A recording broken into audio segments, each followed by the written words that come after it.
Bismillahirrahmanirrahim. Assalamualaikum guys, terima kasih kerana menonton video aku Afif Azman. So, untuk video kali ini aku nak berkongsi dengan korang yang mana agak lewat sikit lah. Sebelum 1 Jun kerajaan dah umumkan akan laksanakan ataupun kuasa PKP 3.0. Berkemungkinan masa tu ada lockdown. Cuma aku tak pastilah adakah kita ni dalam lockdown ataupun tidak.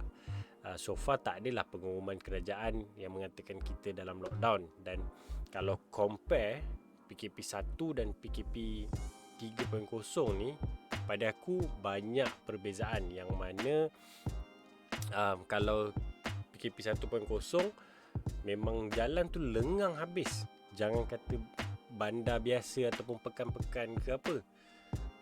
Bandar yang besar macam kat KL tu pun boleh lengang. Bandar JB dekat area dekat dengan yang nak masuk Singapura tu, apa ni, Woodland apa semua tu, lengang habis. So tapi kalau compare 3.0, dekat kawasan aku sendiri, bandar aku sendiri, agak banyak jugalah kereta. Pasar raya pun ramai juga orang beratur. So aku put aside yang tu sebab masing-masing ada urusan masing-masing. Aku tak judge, aku tak cakap diorang tak mematuhi SOP dan sebagainya. As long as kita mematuhi, keluar, jaga jarak, pakai mask dan sebagainya. Cumanya dekat sini aku nak ceritakan tentang moratorium. Okay, pada PKP 1.0 kerajaan dia beri cadangan kepada pihak bank untuk memberikan moratorium. So apa itu moratorium? Moratorium ni kalau nak lebih detail, asalnya daripada bahasa Latin, yang mana ianya bahasa Latin dulu morari kalau tak salah, iaitu penangguhan. So moratorium ni adalah satu bentuk penangguhan bayaran pinjaman, bayaran balik pinjaman yang bulanan kita bayar tu, kita tangguhkan. Dia bukannya tak perlu bayar. Memang kalau kita tengok PKP 1.0, dia beri pertama moratorium 6 bulan.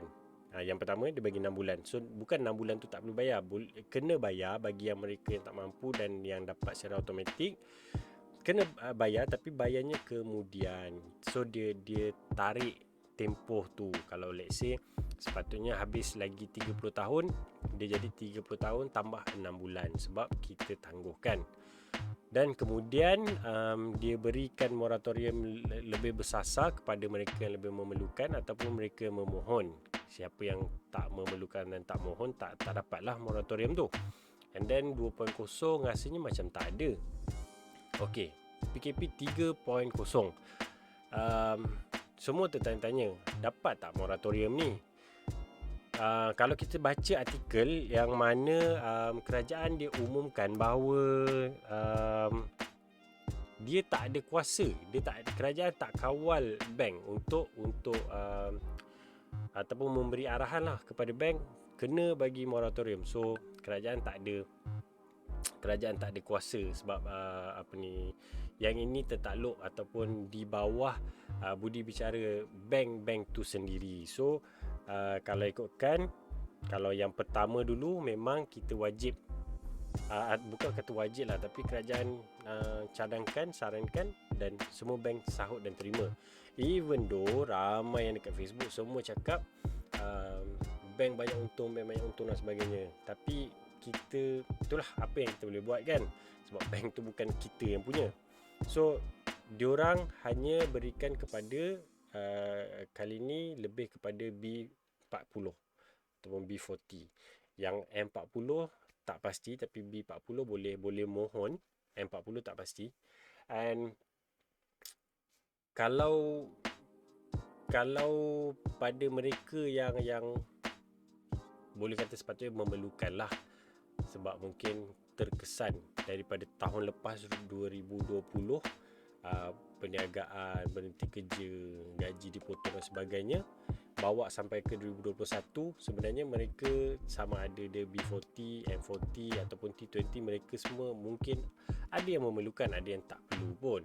Tapi kita cerita pada mereka yang memerlukan. So bila bank offer, alhamdulillah. Tapi kalau tak dapat ataupun tak layak, so apa yang kita nak buat? Takkan kita nak menyalahkan mana-mana pihak. Aku tak judge. Maksudnya kalau ada yang nak marah ke apa benda, itu masing-masing lah. Tapi pada aku, apa kata kalau kita cuba cari jalan keluar, kita cuba cari sesuatu yang positif daripada setiap masalah. Sebab Allah pun pernah berfirman, memang dia menyatakan yang bahawa dia takkan menguji hambanya melebihi daripada kemampuan hambanya. So kita banyakkan doa, dan sebenarnya dialah satu tempat yang boleh membantu kita kan. Secara mutlak kita ni cuma boleh usahakan je, but the keyword usaha. Tak boleh nak macam putus harapan, patah semangat, dan kita down. Boleh lah kalau nak down tu, nak layan perasaan tu boleh, tapi janganlah lama-lama. Janganlah ambil sampai seminggu, sampai sebulan. Sebab kita nak kena bangkit, kita nak kena fight benda ni. Dengan COVID lagi tak settle, dengan keadaan ekonomi lagi. So takkan kita nak tunggu nanti okey tu. Kalau kita tunggu, kita pun tak pasti sama ada kita dapat kawal bendung ataupun kita dapat tamatkan pandemik COVID-19 ni ke tak. Kita tak pasti. Sebab sampai hari ni, dan hari ini naik lagi ke satu angka yang sangat tinggi. Jadi apa yang kita nak buat?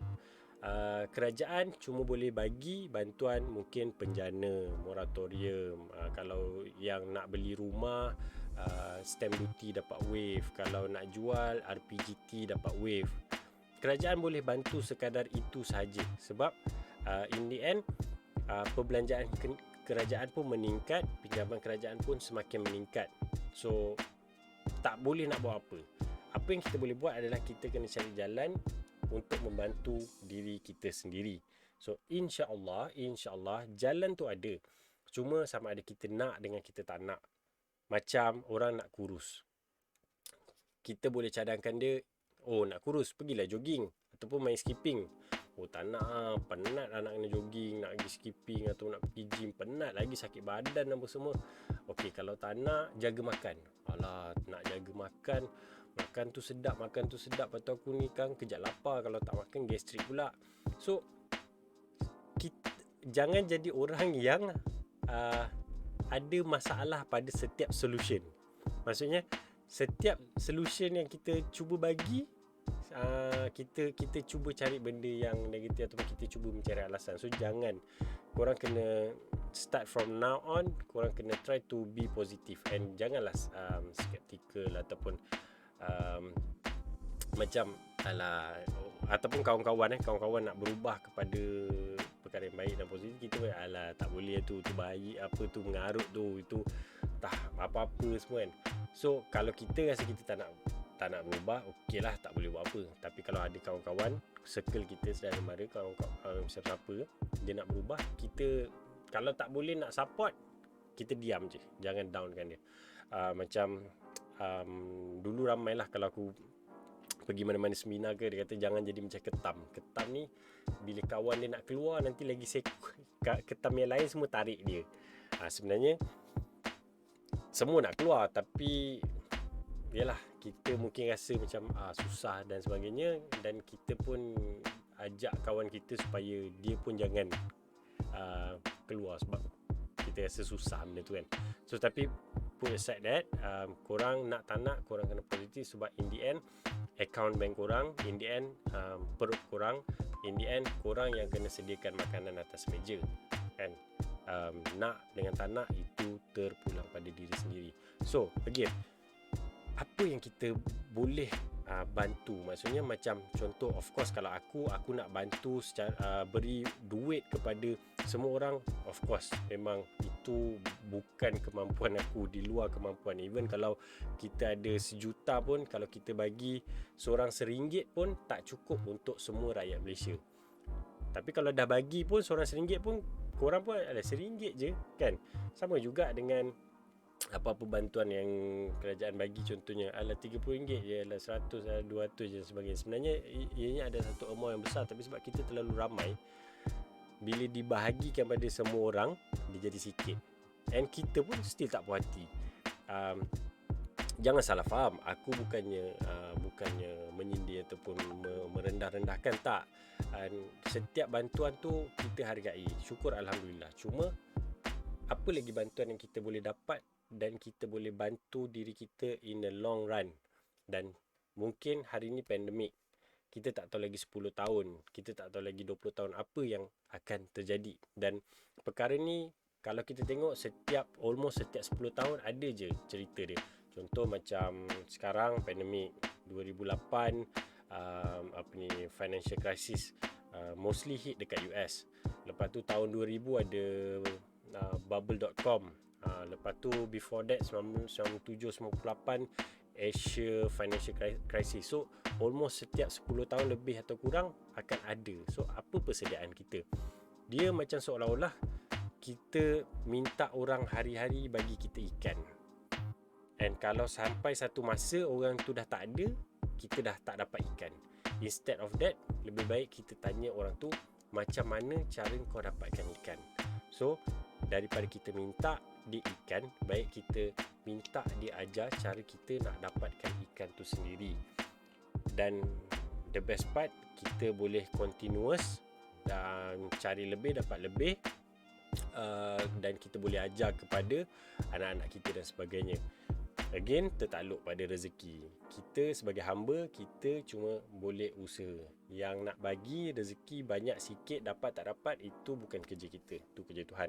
So aku just nak share dengan korang, kalau korang berminat di kala pandemik ni dan mungkin berterusan ataupun dah habis nanti, korang still boleh ongoing, a knowledge that you guys can use to create a side income ataupun main income. So kalau korang nak belajar cara nak buat side income, nak tambah pendapatan ataupun nak jadikan ianya sebagai sumber utama korang, just aku akan bagi nombor telefon ataupun link WhatsApp. Korang boleh WhatsApp aku and aku boleh share dengan korang. Kalau korang ada masalah dengan hutang, tak tahu cara macam mana nak keluar daripada hutang, aku akan bagi konsultansi, bukan konsultansi lah, dia macam nasihat sekadar ilmu aku dan mengikut pengalaman aku, mana yang aku boleh bantu, aku akan share secara percuma. And if korang nak tahu cara macam mana nak buat, nak menjana side income ataupun main income korang pun, korang boleh PM aku and WhatsApp 24/7. Nak WhatsApp boleh, nak call boleh. Aku akan reply bila ada kelapangan untuk reply tu, insyaAllah aku akan reply. Dan niat just nak seriously nak membantu, bukan scammer ke whatsoever. Alhamdulillah, so far rekod cantik lagi lah. And kalau korang scroll ke Facebook ke whatsoever, rekod cantik lagi lah. Tak ada tipu orang lagi. Okay, so itu je. Hope you guys stay strong, stay safe, and kita jaga kita. Alright, itu je. Assalamualaikum.